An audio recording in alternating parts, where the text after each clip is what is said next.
My name's Phil Biga. I'm from Orbis Corporation. I'm in our Reusable Packaging Management group.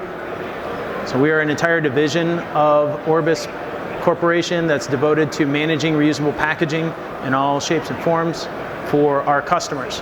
Bridget Graywall is unfortunately unable to meet us today. She and I collaborated on this presentation. We have some case study information that we did with Magna specifically that we wanted to talk about as far as some best practices within packaging. But Bridget will be here at the conference tomorrow, but she's unable to make it for this session today. So, just very quickly, it's not a commercial, but people know about Orbis Corporation. Have the large green and white booth over here. We have Orbis RPM is a division of Orbis. We service customers in automotive, industrial manufacturing, heavy truck, beverage, food, consumer goods, and we have over 20 years in packaging management and services. So we have service centers all around North America. We even have one in Europe. We receive, sort, delabel, detrash, inspect, repair, basically take care and maintain that packaging, whether it's a pallet, tote, racks, bulk containers. And then we utilize different types of tracking technology to give that feedback back to our customers so that they understand and have visibility of their supply chain. Our goal is the right packaging, the right place, the right time. That's what everybody needs. So, pivot a little bit for the session topics. We were talking about some best practices. One of the things that I want to talk about though as a best practice is actually understanding the total cost of ownership of reusable packaging. A lot of cases we have our budgeted costs, but there's a lot of unseen, unbudgeted costs that come up and bite us afterwards.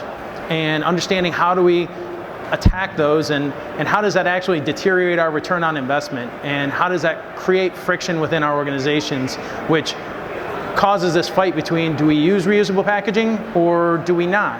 If we're going to use it, we need to manage it better. And then we talk about some best practice. Orbis RPM and Magna International are working together. Magna presented a challenge to us. We came up with a dedicated management solution, and I'll show you a little bit of the challenge and then the results. Oh, and also the future outlook is Bridget wanted to talk about what Magna's looking at into the future as the automotive industry is changing. We just heard Scott talk about a slight downturn in years, fewer vehicles possibly being produced, some changes. So Magna's looking at utilizing packaging management as a way of being a strategic focus for them for cost savings in the future. So when we talk about total cost of ownership, you have your budgeted cost of ownership. Everyone knows that you have a capital expenditure. You have to buy the packaging. You have to look at the return transportation. Now it's not just one way, you have to get it back. Sometimes that return transportation isn't a one-for-one change, so you have to be ready to plan for that. Over-purchasing. We always over-purchase because we allow for losses. We know we're going to lose packaging at some point. We know that packaging is going to either not be sent to the correct location or it's going to get damaged. So we have this contingency spend that people usually budget in, sometimes 5, sometimes 10%. But you actually usually over-purchase how much packaging you actually think you need. And then the replacement of scrap and damaged reusable packaging. You know you're going to have damage, you know you're going to have some scrap, so you know at some point you're going to have to replace that. And you usually budget for that on an annual basis of how much money you're going to spend towards that. But some of these unbudgeted costs, the tracking and the management. Usually, we implement reusable packaging, we have a materials management organization in automotive, and we tell our packaging planners, or our material planners, just to manage the reusables as well. And their focus isn't usually on the reusable packaging, it's usually on the inbound material, keeping the line running. So we put effort on it, and we get phone calls, and we have lots of different friction, lots of difficulty trying to manage it, but we don't usually staff up for it. You have unplanned transportation. Like I said, sometimes you have unbalanced transportation where these knockdown bulk bins aren't a one-for-one exchange. So now you have to make sure that you've got a good, they're not going to be a one-for-one truck. So you have to make sure you either have milk runs, sometimes you're using LTLs, and then from an unplanned perspective, you have expedites. I'm short, I don't have enough, all of a sudden I'm expediting and I'm trying to get you packaging so that I don't get cardboard into my building. The handling labor. When packaging comes off of the assembly line, it's usually put into a storage location and then shipped back out. But sometimes that packaging doesn't come from the assembly line in a nice, neat pallet. You might have a mixture of totes because as we go to this kitting and some of our lean manufacturing, we might have different companies with their material all together in very similar totes, and the material handlers just end up putting it onto a pallet, moving it into storage, and if about 50 to 60% of that pallet says it goes to supplier A, that pallet's going to supplier A. There's no labor really involved in debundling that and making sure everything's been separated and then shipped out to the correct location. So that tends to create some problems for us. Maintenance and repair. Sometimes we don't budget for the maintenance and repair, or we don't budget enough. And maintaining packaging as it's coming and moving through the system is a lot easier than letting it stack up and wait and wait and wait and then moving it out in a bundle, because now you've robbed yourself of all of that extra packaging you had thought you had bought to account for loss. Now you've lost 2-3 days in your system. You've created your own shortage just to manage maintenance. Expendable backup packaging is almost never budgeted, and it usually comes out of a different budget. So you have cardboard costs that hit a different plant budget. Most people don't even see it, so they don't recognize how much they're actually spending on expendable backup. And that creates a problem as well, because it's not coming out of my bucket, it's coming out of his bucket or her bucket, and everybody's arguing because I didn't budget for all of this added expense. You need to plan your packaging better. And also the replacement tends to exceed budget. I have actually seen and talked to companies that have done their studies, they're using RFID, they're tracking their packaging, and they still can validate that they may be losing 25 to 40% of their original purchase at times. And usually when we over budget in the beginning and we over purchase for losses, we try to minimize that and say we're only going to lose 10%. But you're probably going to lose a lot more than that. So that's where the ROI is going, your return on investment. I'm investing in reusable packaging. I want to use reusable packaging, but what's happening once I get that reusable packaging? You're not prepared for the complexity.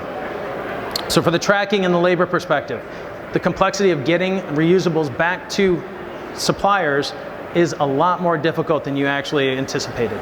It's not as easy as bringing in materials. It's not as easy as tracking packaging or parts, because we all know parts are the lifeblood of our materials. Empty packaging, it just needs to get back there. Sometimes it's viewed as a necessary evil. So this focus on inbound, it leaves that outbound transportation not very well optimized, and we don't really pay attention to it. The handling labor that's required, we also don't really pay attention to the handling labor that may be required. We don't break things down. We don't want to spend extra money on it, so we just send it out there and anticipate at some point it should regulate itself. Maintenance and repairs, as I mentioned before, if we do it in batches, sometimes not at all, you get what they call packaging graveyards. And I did have a picture that I was going to include, but I thought it might be a little bit, I just didn't think it would be in good taste, but I have seen some packaging graveyards where you've got totes falling over on top of each other, they're outside, they just look awful. And it could be good packaging, it could be stuff that could be used, but we treat it poorly. We shove it out back and we forget about it. Expendable packaging backup, again, that's a huge detractor to your return on investment, because you don't anticipate you're going to spend all this extra money. It doesn't always go in the same bucket, but at some point you're going to be paying for it. So you get the question of, well, why are we using reusable packaging if we can't manage it so well? I might as well use cardboard. And that, for us, it hurts because we know that reusable packaging can be used, and it can be sustainable, and it can be environmentally preferred, and it works. I mean, it can protect your parts better. So we need to manage it. The replacement costs I mentioned as well. The actual replacement costs tend to be a lot higher than what we budgeted. So Magna was having all of these problems, and in particular, to give you an idea, so Magna International, they're a leading global automotive company, 347 manufacturing facilities, 92 product development centers, engineering and sales in 28 countries. Magna has 168,000 employees, and they are focused on superior value to their customers through innovative processes and world-class manufacturing. Part of world-class manufacturing is having specific packaging that goes right to the assembly line, part presentation, making sure that the operators can grab the part that they need and put it right into the car when they need it. Magna is a huge user of reusable packaging, racking. They utilize a ton of reusable packaging in their system. So one of the issues that they were having in particular is they have 2 plants. One of them is in Canada, one of them is in Mexico. They've got 6 suppliers ranging from Mexico all the way up to the United States. And they're looking at this KD. This is a knockdown 48 by 45 by 34 bulk bin. The 48, 45, 34 is a very standard package within the industry. It's also the most, I'll say it, it's the most abused package within the industry because people they just share it. So it's almost like you're managing a pool all the time. Sometimes you're never getting back your same packaging. So Magna was finding the same issues. They're not sure where all their packaging was going. So their planners were receiving calls from suppliers telling them we were short on packaging. The planners had no visibility. They didn't know whether or not they had enough packaging in the system. They didn't know how much the supplier was supposed to have. They didn't have a way of tracking it or balancing, did we actually send enough to them? So since their resources are all focused on the inbound materials, they prioritized avoiding production. So, and as Bridget had explained it to me, there was no budget for premium freight and there was no budget for backup packaging. So they were free to just expedite it, keep the line going. Give me cardboard, give me whatever you need, I gotta keep my lines running. So in came our solution and talking to Magna. So the way that we view it is it's a circular system. And we have a supplier that's shipping material into Magna, and we're utilizing our system that we utilize called SmartTrack. So this is our Orbis system, our Orbis tracking mechanism. And just simply, we're integrating with Magna to capture inbound packaging information. Once it's received at Magna, Magna sends it to one of our service centers. So picture a cross dock, if you will.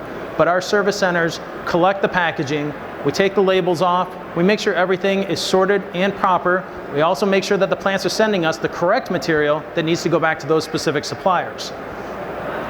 Once we have that inventoried, we look out into the future and we see how much packaging based on the demand forecast for Magna does the supplier actually need.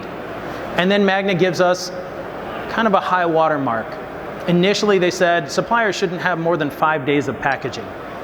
And they quickly found out that that was not the case. Suppliers needed probably almost 2 weeks of packaging because they needed material for full, they needed material for empties, and they needed in process as well. So we ended up balancing this to actually almost a 2-week mark and still had enough packaging for all 6 of the suppliers. So with our 2 service centers, we're pulling everything in, we're maintaining it, we're taking the labels off, we're getting it back to the right location. As I mentioned, we integrated with Magna ERP, so we get all of the inbound messages, 856 if you're familiar with EDI. So we have the supplier 856 that tells us what is on its way to Magna. Magna sends us the material. When we receive it, we move it back into our bucket, so now we own it, and we have it in our facility. And then we look out into the supplier's inventory, and we look at how much do they have on hand, how much do they need, and then we plan all of our shipments back to the supplier based on that demand. So it's a managed pool. It's not just an open pool, this is a managed pool. These are Magna-owned assets that are now being managed correctly between 6 different suppliers. So our results, I couldn't have asked for better results, to be honest with you. Right now, Orbis gets the calls from the suppliers. They don't call the planners anymore. We receive the calls and then we talk back to the suppliers. If we look into the system and say, supplier, you don't need any more packaging, they have every right to contact Magna and ask. And on many occasions they do. And the usual response is, what did Orbis say? And if Orbis said you have enough packaging, I'm with them. That's part of our discussion. Now sometimes we will negotiate it with them and they say, give them a little bit extra if we have some, they're doing a build ahead, but that's part of that managed packaging that they didn't have the ability to make those decisions in the past. It used to be, just send them something and let them stop calling me. 70% of the reusable packaging was redistributed. So basically 2 suppliers were hanging on to almost the entire fleet and the other 4 were being starved. So we were able to take that, look across, balance it, and now they have more than enough packaging to manage those 6 suppliers.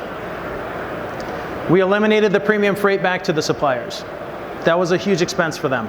And immediately they noticed that they were no longer expediting parts material back. It's empty packaging. You shouldn't have to expedite empty packaging. You should have to make sure that that's back where it needs to be. We eliminated their expendable backup packaging because, lo and behold, they weren't losing packaging, they had enough packaging, it just wasn't in the right place at the right time. So now Magna can focus themselves on making world-class products, and we can help them focus on getting material back to their suppliers so they can do what they do best. We've given them visibility, control, and confidence that we know how to manage their packaging for them. So looking out into the future, as Scott had mentioned in the previous discussion, the automotive industry is looking at possibly a leveling out, quite possibly a little bit of a downturn, but the whole automotive industry is changing. And we know that we're seeing more electric vehicles, we're seeing just a change in the production plans. So the way that Magna is looking at this is with declining automotive production, their inbound and outbound transportation for new programs are becoming imbalanced. They're understanding that they're getting material in, but they're unable to get it back as efficiently. So by doing that, their cost per part is increasing. So they're looking at additional service centers, similar to the ones that we've established for them, that would help them optimize their reusable packaging on the outbound side.